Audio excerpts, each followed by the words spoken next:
Hi there, hi, thanks for being with us again today. My name is Richard Simpson and I make up 1/3 of the 3 chefs, and it'd be absolutely great for you to get involved today. We're going to do some, what I consider to be relatively simple stuff that's every day available. We'll be steaming some fish and we'll be using red rice as our accompaniment today. So first, moving along to the red rice, this is how it appears. But red rice is the grain is a little bit harder than those typically of your run-of-the-mill white rice. So this has been pre-soaked. So whatever volume you use 1.5 times the amount of water, okay? And then leave it overnight. When you're ready, stick it on the fire. So I'm just going to return this water to it, which it was soaking in. And we're going to add a little twist, being Caribbean, some coconut milk. Now, making up coconut milk is another video in itself. But essentially, you're gratering the coconut, you're putting water and you're squeezing it out. Right, so we're going to add some coconut. We want to give this a little bit of a Caribbean feel. So we'll just add some coconut milk to that. And you can be quite liberal with it. And give that a quick stir. And then we'll bring that up to boil. Now, as far as salt's concerned and sodium, I always like to use Himalayan pink salt because it's got far less sodium, but minerals in salt is very necessary for the body to function. There you go. So we'll take that up and we'll bring that to boil, and then we'll take it down and simmer. Right, there you go. We can leave that one for the moment. It takes the longest time, so obviously time's very important because we like to produce a meal where we can have everything hot at the same time. So the rice will leave. When that comes to boil, we'll turn it down to simmer. Right, skillet's on the fire. This is now the steamed fish. Now the fish of choice today is red bream. Okay, now red bream, headless red bream. Red bream is sold without the head. Some said, well, it looked too ugly. I don't know about that, but it's typically available from any fishmonger, and they'll even do the cleaning job for you. Okay, so otherwise than that, we'll be scaling it, we'll be opening the side, we'll be taking out the gut, and we'll be making cleaning out the stomach lining, because on the red fish it's got a black stomach lining, so we'll be cleaning out that. And then we shouldn't over season fish. So I've just used a little bit of pimento and a little sea salt again, the very minimum, and I've left that to sit in my kitchen, cling filmed, overnight, and there we have it. That's ready. Now we've got fantastic ingredients. I happen to like onions a lot, so I go a bit heavier on that. The red onion is the one of choice. So if we grab an onion quickly, and then we'll head and tail it. Get the skin off. As you can see, it's quite thick compared to the typical white onion. But these red onions are packed with antioxidants. So all you guys who are anti-aging properties, that's one of the benefits. Okay, so we'll just finely dice our onion, and to be added to that lot. Okay, so that's a simple bit of prep there. The oil of choice today, because we're going to have the vegetables caramelized, but we're going to use just a little oil, and I'm using rapeseed today, which has an extremely high flash point, so it's one of the better oils for frying because the molecular structure doesn't change and it makes it more available to the body. Okay, so this is rapeseed oil. So we'll add that and we'll get that. Again, get that pan nice and hot. So we'll turn that up there, and we'll continue prepping some of these veg. So the next will be the okra, huge in vitamin C, otherwise known as ladies' fingers. So we'll just hack these up, and there's no particular nicety in relation to how we chop and being all fancy. It's very rustic, that's the whole idea. Let's just turn that pan down a little bit. There you go, we don't want that oil smoking. Okay, ease that back. And a couple more of these.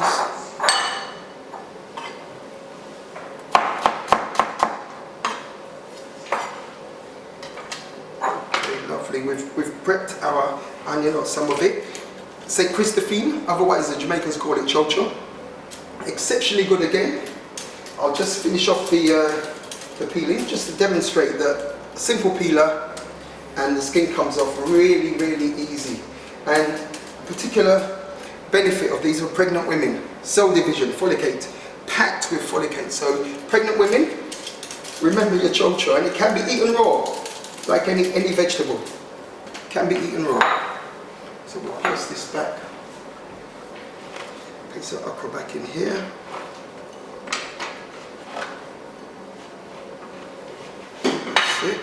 That out of the way. Leave the onions to the side again. Anyhow, whatever suits. I'm just going to have a few discs, and then I'll send those down the middle again. So anyhow you want to prepare it, that's entirely up to you. But the smaller the pieces, again, it's all about speed. You know, if you're just in, you fancy something to eat pretty quickly, something wholesome, making a meal for the family, then the smaller you cut, the quicker they cook. So it's really that simple.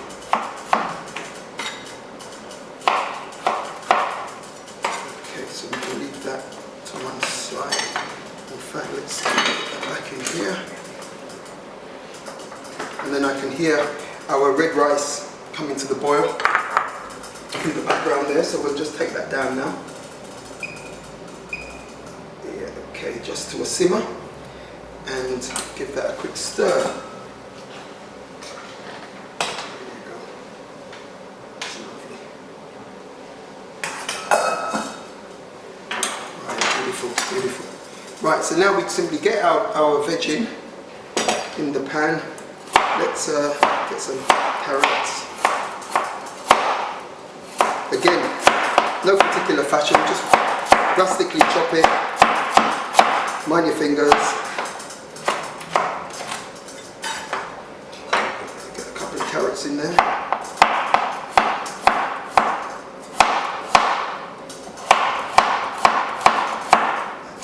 Lovely. We've got our carrots all prepped, and we'll just go half a capsicum, red sweet pepper. Get the seeds out. Do the same with the green. That's it, exposing the seed. Get those out. Red and green, and we've got a Rasta business this.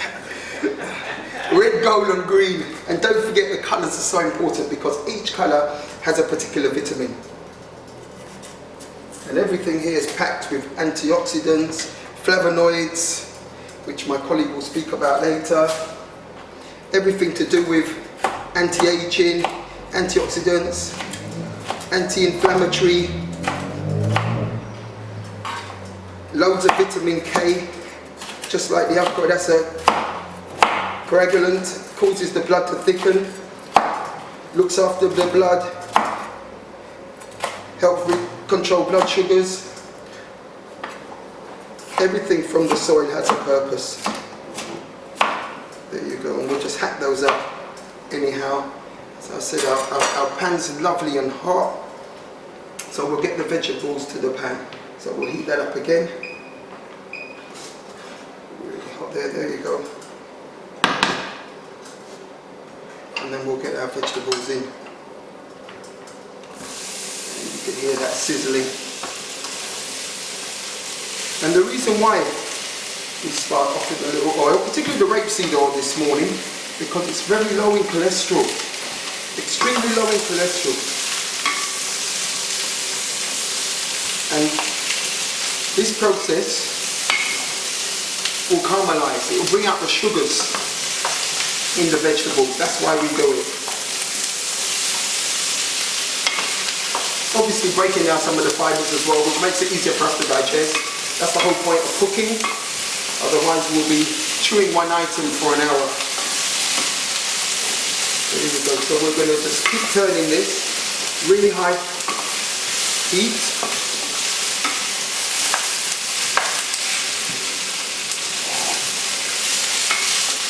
And we're not going to take our eye off this either, because as I said, it's a very high heat and naturally we won't want it to burn. So we'll just keep it moving as much as we can in the pan.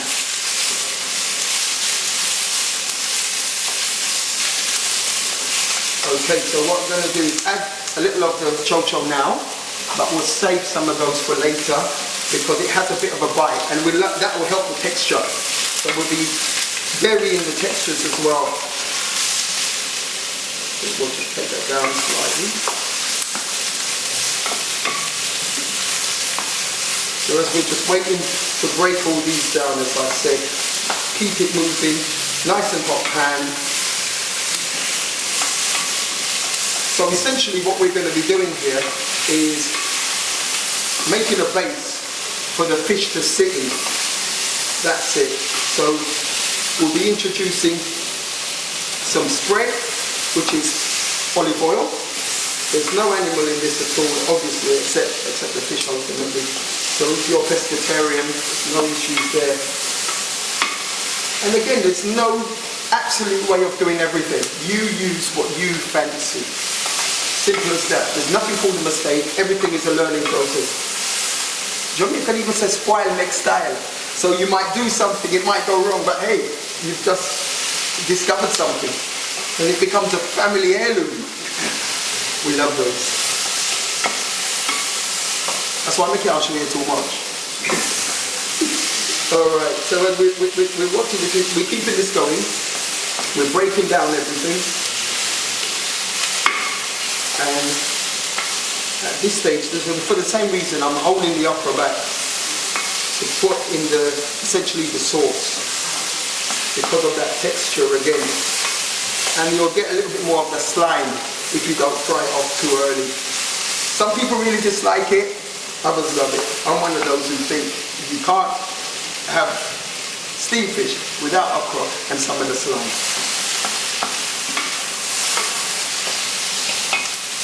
So we're just keeping this moving. Again, really high heat. Get those onions in. Yeah, because the carrots are a little bit harder, so I'll stuff those in first. And then we'll just keep everything, as I said, keep everything moving.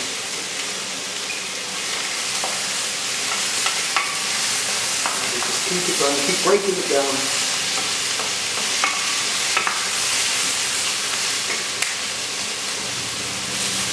Be patient. All good things come to those who wait.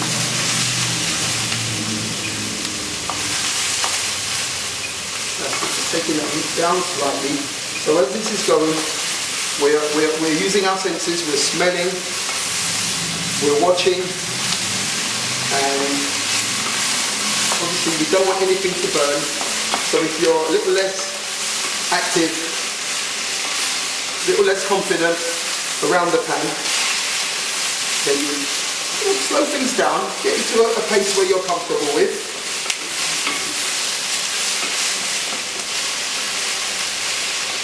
And then you'll almost guarantee a result. So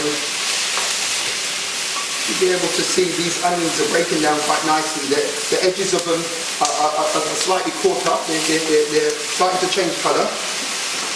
And those are the sugars coming to the fore, the caramelization. So again, we'll just keep it moving, high heat. And this is going to make our sauce, as I said.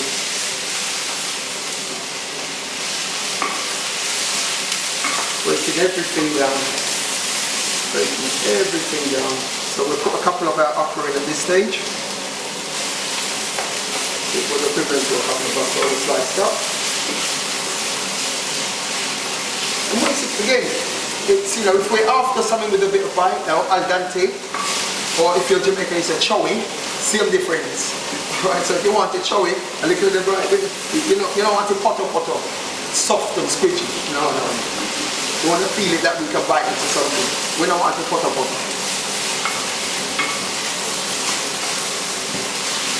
So, if you haven't detected already, I'm of Jamaican extract. That's what we program ourselves. Right. We're keeping this moving. We're just keeping it moving. We've got some lovely caramelization in the bottom there, which you might be able to see on the bottom of the pan, but that will just add to essentially our sauce. Okay, you see, I'm using lots of veg.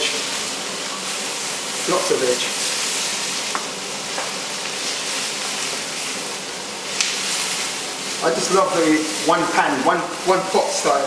So I'd like to throw everything in. A little later, I'll introduce an item that isn't typically in this dish, which is plantain. Why? Because I love plantain. That's it. There's no other explanation. Gives you a bit more body, and then I can just plate it up and have it as one meal if I chose. You know, what left over, I can have it in the morning. Okay, so that's being broken down. Absolutely lovely. So at this stage we're just going to add some hot water, and this will be the basis of that sauce I spoke about. So again, nice hot pan, it's sizzling. There you go. Okay, so I've added about 600 milliliters of water, boiling water. Bring that up again. And then it will just sit, bring it to boil, let it break down, and then we can start flavouring that. Now, pepper. We all love things a little spicy, irrespective. Certain dishes have to have some pepper. Just take the heat down on that a little bit whilst I'm speaking. But the pepper of choice, Scotch bonnet, and it's green. And there's a particular reason. Each pepper has its own properties. So if I was cooking a soup, the maximum flavour I would get, I wouldn't burst it, I'll drop it in the soup whole, and that would be the orange one. More flavours. Fish, a matter of experience, green. And really fiery hot. Here we go. Red. So we're just going to take a little end, but again, I'm just going to just add a little bit, because the palette as such doesn't require too much today. And remember, the seeds are particularly hot. And when you've got pepper on your hands, don't touch your face. Okay, don't touch your face. Okay, so we've got our pepper, garlic. I'm using some garlic powder, but we're just gonna, essentially we're making up a sauce. Yeah, but if we need some fresh garlic, we'll do that. We'll simply get your knife, get your knife, crush it. 1 clove of garlic, that'll help you peel it, and then chop it up finely. The crushing process helps to release the essential oils. That's what we need. All of these flavours, oils. So we need the essential oils of the garlic to give our flavour. There you go. So we'll add some fresh as well as some powdered. We'll add some allspice, or this is the backbone of Caribbean cooking. It's got to be pimento.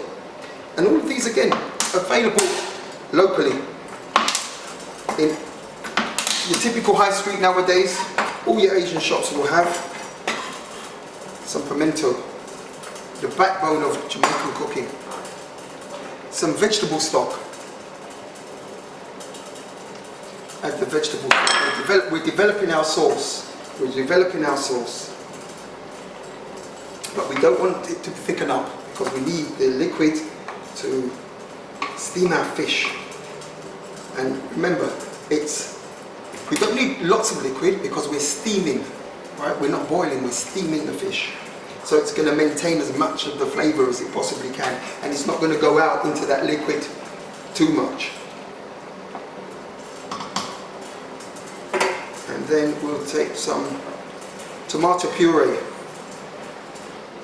Stick some tomato in there. Now I've got some plum tomatoes here also. We'll use that towards the end. But plum or cherry tomatoes are the ones which assimilate to the body much, much, much better.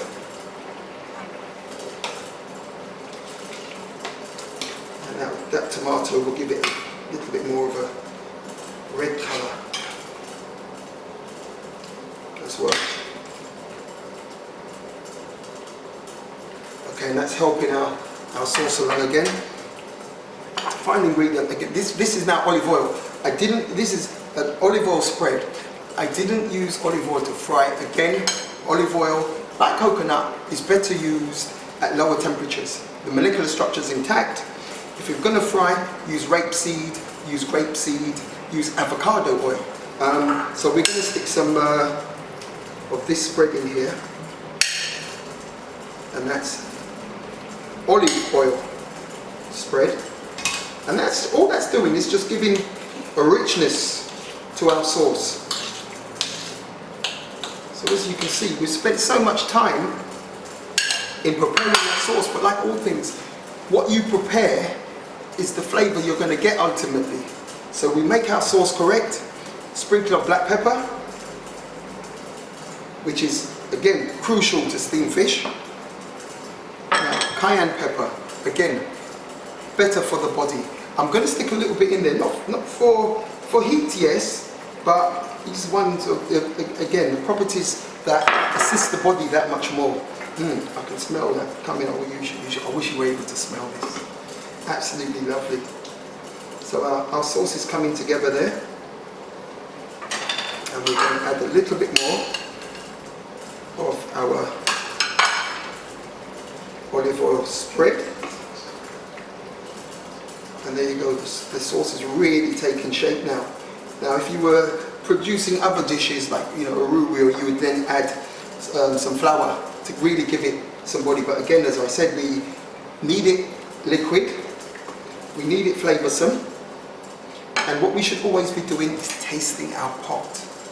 Okay, so let me show you. If you're Jamaican, we always taste on our hand. We don't put the spoon in because somebody else is going to be eating from that. So and now that tells me what I might need to adjust it. So I'm selecting a little more salt because I didn't season the fish with too much salt. And salt is an activator. We want to keep the sodium down. That's why we're going for a good quality Himalayan salt, or there's even the black salt. There you go, but I'll tell you the properties of that another time.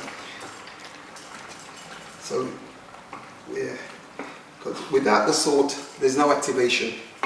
It's going to taste really bland. So select your salt, and salt in itself is a science. There are some salts in France where they pick up and they skim a pond, and then they dehydrate, and then it crystallizes, and that's the salt. So there's a complete science around salt.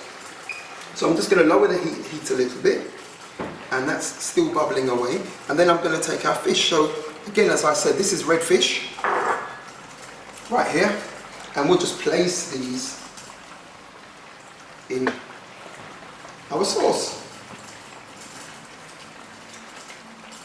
Now, I'll share with you, there isn't a head here, but in our culture, the head will given to, it's a treat. It's a treat, you suck out the head, the brain, the eyes. Some of you might find that a little bit off, but at the end of the day, where we're coming from, nothing is wasted, and that is a treat. I could be a little bit more graphic, but I won't be. I won't be. I don't think it'll be appreciated. I don't want to shun anyone away from my fish, my cooking. Don't want to do that. Now this seasoning is spent. All the essential oils and the seasoning has been removed, discarded. We don't need it. It's not wasted, it's done its job. Now, this is another ingredient that any Jamaican pot can't be complete without. Thyme. And we'll stick a little bit more nearer the end, so we get that fresh, pungent, not only scent, that taste. So we'll put a little in our sauce now, and if you notice, I didn't chop it up. I left it whole, that's how we do it. you know, and again, packed with antioxidants, anti-stress, stress relieving, a lovely time tea, absolutely great. And then we'll add now for that bite, okay? This is going to be, let's give us our al dente touch. So we'll place these around the pan, our chocho, our Saint Christophine. There you go. And our bamia, lady's fingers or okra. All right, and I deliberately threw that in. So if you're from the Mediterranean, it'll be lady's fingers. And if you're Asian, it's bindi. There you go. So everything's in there now, and we'll cover and simmer. Okay, right now, so then what we need to do is cover and simmer. But before we do that, I'm going to put a few slices of our plum tomatoes. Again, chop anyhow, and just throw those in the top. And those will go down quite nicely into, again, our sauce. And the aesthetics are important too. A nice array of colours. And once again, as I said, each colour has its properties, but I'll leave you to research that. We know these big search engines, it won't take you long to find out. Okay, that's it. So we'll put a little of that. And I did mention a bit, it's personalisation, plantain. Now plantain is one of my favourites. It's a staple. It can be pounded and used for flour, as much as you can fry it, as much as you can boil it as a provision, as much as you can make porridge when it's green. So this is one of, you know, every country has its staple, and this is the staple of the Africas and Latin America. But I'm going to do these quite chunky, and I'm going to place these, and being right, being yellow, being right, like the banana, lots of magnesium, lots of potassium. And I'm going to place these over the top as well. There you go. And then we'll base. We'll base. Just base. Just base. Take some of that liquid and base your fish. Base your fish. As you see, it's not under the liquid. And I'm not going to handle the fish too much either, because I don't want it to break up. So there'll be just a series of basting. Get some of that rich sauce over the top. And then once we've put the lid on it, everything will start to penetrate. Break down the fibres, and the flavours will just really get in there. And this is just see, look, just right from my skillet. I just love piling everything in the one pot. It just makes life easier. Come on, who wants to do any washing up? There you go, one part, one thing, one done. Right, so we've got all that we need in there now. Final check, we'll taste our pot, as we say, but we'll give it a taste. And absolutely lovely. So my second one, I had to do it. A bit of self-indulgence there, just bear with me. At this stage, you'll add whatever you need. So if you think that your sauce is a little bland, a little bit more pepper, a little bit more salt, a little more pepper if you wanted to lift those flavours a little bit. I can taste the sweetness of the vegetable. Olive oil spread has just given a little richness, more of a richness to that, to our sauce. And we're just going to do a little bit more basting. That's absolutely lovely. And finally, on goes the cover. Later. That's class. That's a masterclass. No pressure for anyone else to go after that. That was so good. Stop for a minute.